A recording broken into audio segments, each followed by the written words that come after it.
Bem-vindos ao curso de Redes Móveis e 5G. Hoje falaremos sobre protocolos de rede. O que é um protocolo? Segundo o dicionário da língua portuguesa, um protocolo é um conjunto de formalidades e preceitos que devem ser observados em cerimônias oficiais e atos solenes. Também é dito que são um acordo estabelecido entre entidades e serviços. Um exemplo que a gente sempre escuta de quebra de protocolo. Um exemplo aqui é quando o Vampeta, ele quebrou o protocolo e desceu a rampa do Planalto dando cambalhota. A regra não era essa, a regra era que todos os jogadores ficassem postados ao lado do presidente. Ou seja, ele quebrou a regra. Um outro tipo de protocolo é quando a gente encomenda um determinado serviço, a gente contrata e a gente espera que o que foi contratado seja feito, como estabelecido nas notas fiscais, o que foi contratado, o valor pago e o que foi feito. E temos também protocolos humanos, por exemplo, de uma fila. Não tem uma regra dita, escrita no mercado, que um vai ser atendido após o outro. São protocolos que os seres humanos têm seguido ao longo do tempo. Quais são os tipos ou modelos de protocolos que podemos citar? Temos o tipo H2H, que é o protocolo homem-homem, ou seja, é o tratamento entre nós humanos, nós seres humanos. São com relação até mesmo da própria fila, são normas no qual o próprio homem estabeleceu. Um exemplo que a gente tem com relação ao protocolo, quando você está em um transporte público, existem assentos dedicados com exclusividade para pessoas idosas. São acordos humanos, protocolos, são regras humanas. Outro protocolo, a maneira que o homem conversa com a máquina. O exemplo é o caixa eletrônico, no qual o homem ele se comunica através daquela interface, se comunicando com a máquina. É o chamado H2M, o protocolo do homem com a máquina.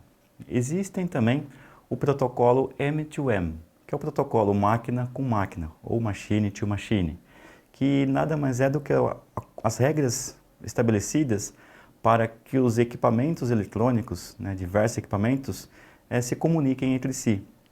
Para que a gente tenha comunicação entre os equipamentos. Então, definindo no meio das redes, o que são protocolos de redes? São conjuntos de regras e convenções no qual são definidos de como os equipamentos irão se comunicar e trocar informações, de maneira que todo o gerenciamento seja feito de maneira eficiente dentro das redes. A seguir, temos alguns tipos de protocolos de rede. Temos os protocolos de rede que podemos apresentar a seguir é o modelo OSI, que ele é um modelo teórico, que ele não tem tanta aplicabilidade no mundo real. Mas o que ele nos mostra? Todas as possibilidades das camadas. O que são as camadas? São os meios no qual nós temos regras para permitir que algum dispositivo ele troque informações. Exemplo, nós temos a camada física, que realmente são toda a parte de conexão, com relação a cabos, com relação a ligações, a terminais. Temos a parte do enlace, que é toda a parte onde a gente tem as configurações base, onde nós teremos toda a parte de endereçamento, a transmissão de dados, a conexão. Temos o pacote, ou chamado de rede, onde nós temos acontece já o endereçamento específico com relação ao IP de cada equipamento, onde realmente nós temos as interligações das redes. Temos o segmento de transporte, é onde os dados trafegam e a maneira como esses dados trafegam dentro dessa rede. Temos a seção, que são a maneira de como os dados são enviados e recepcionados. A apresentação, são os tipos de arquivo, no qual o equipamento ele precisa ter regras para saber como gerar com determinado arquivo, com determinada resolução. E temos a aplicação, um exemplo uma página da web, por exemplo. Existem regras que estabelecem como que seria essa comunicação, como acontece o envio de dados e como acontece o recebimento de dados. Como eu mencionei, o modelo OSI ele é um modelo teórico, que ele não tem aplicabilidade prática, devido às suas diversas camadas, que a gente pode resumir nelas dentro do protocolo que é mais utilizado, chamado TCP/IP, principalmente na parte de aplicação e de acesso à rede, no qual a gente tem a parte de enlace de dados e a parte física considerados em apenas em um bloco, enquanto a parte de sessão, apresentação e aplicação do modelo OSI, ele é composto, compõe apenas o bloco de aplicação dentro do modelo TCP/IP. Ali dentro, com relação a esse TCP/IP, nós temos alguns exemplos desses protocolos. Por exemplo, da parte de acesso à rede, o protocolo ARP. Da parte de internet, nós temos o IP, né? Nós temos o IPv4 e o IPv6. Veremos a seguir.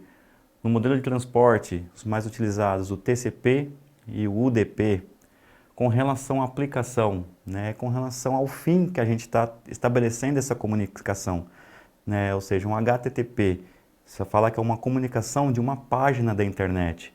Com relação a um protocolo IMAP, por exemplo, é com relação à troca de e-mails. Tá? Falando um pouco mais especificamente de cada camada. Dentro da camada de acesso à rede, nós temos todas as especificações de como devem ser construídas, como devem ser montados, todo o cabeamento, todos os terminais de conexão.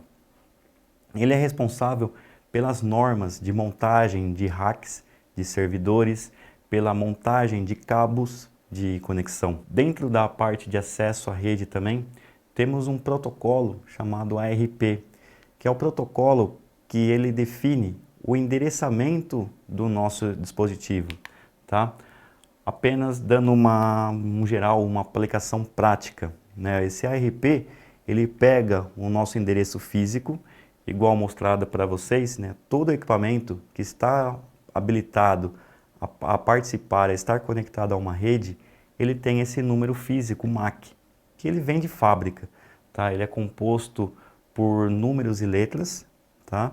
No qual este número físico ele vai ser renomeado através desse protocolo ARP, tá? Uma maneira da gente encontrar esse número MAC é indo na propriedade, por exemplo, da placa ou do nosso Wi-Fi e verificando o endereço físico dele, tá? O endereço físico ele é diferente de um endereço IP. Tá? Fisicamente, este é o endereçamento dele, é como se fosse o CPF do nosso equipamento. O protocolo IP já está dentro da camada relacionada à internet, ou seja, da rede, olhando pelo modelo OSI, no qual a gente já tem endereçamento. Eles são feitos basicamente depois do processamento do protocolo ARP, ou seja, ele cria dentro da nossa rede, dentro da rede utilizável, um endereçamento.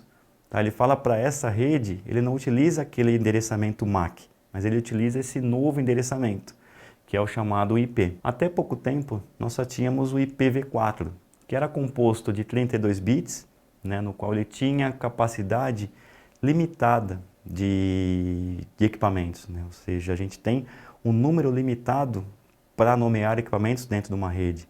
E com o advento de inúmeros equipamentos estarem sendo conectados, tendo a possibilidade de estarem sendo conectados, foi-se necessário fazer a evolução desse protocolo de endereçamento.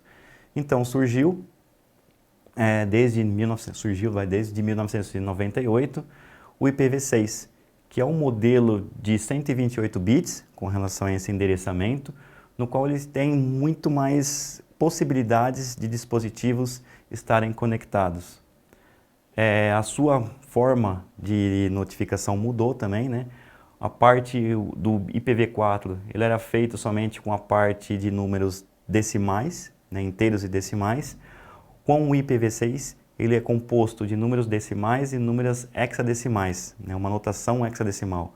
Ou seja, as possibilidades de endereçamento cresceram de maneira exponencial. Dentro da camada de transporte, nós temos o protocolo TCP. O TCP é um protocolo que ele transporta dados, ele coloca as regras com relação ao transporte.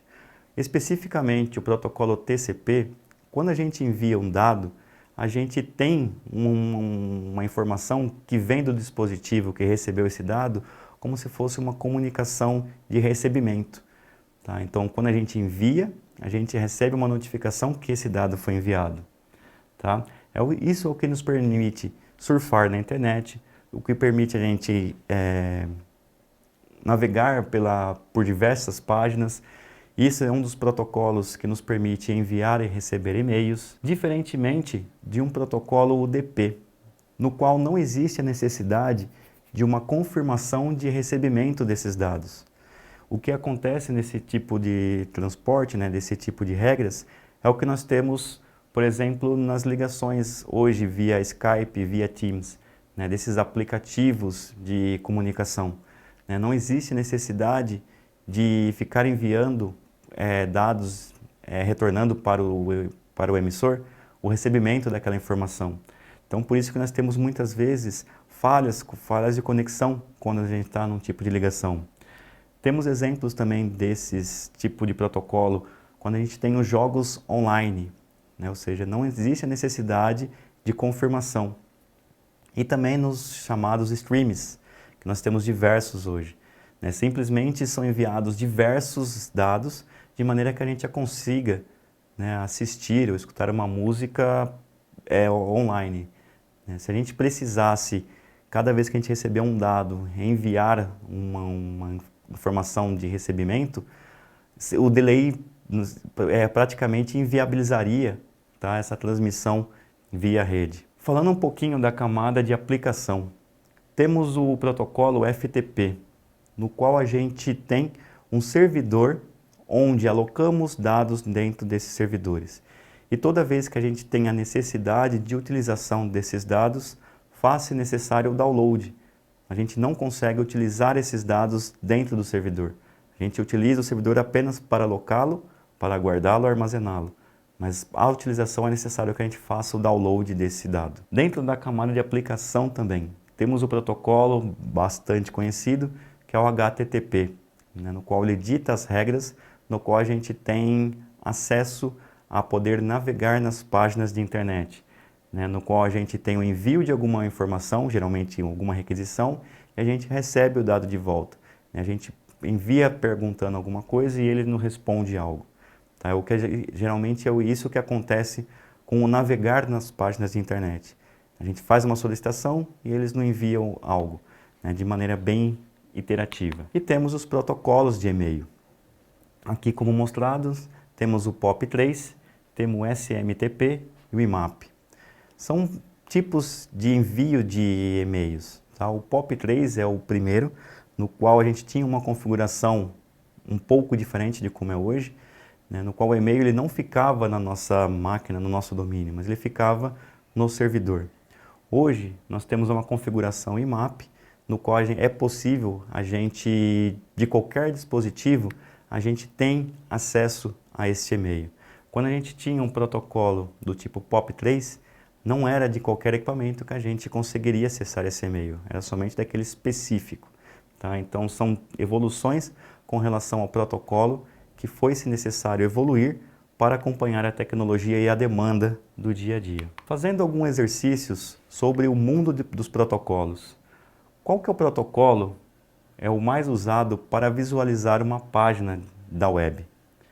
É o protocolo SNMP, o RDP, o SSH, o ICMP ou o HTTP? A resposta correta é a letra E, o HTTP. Não deixem de consultar os materiais de apoio na plataforma.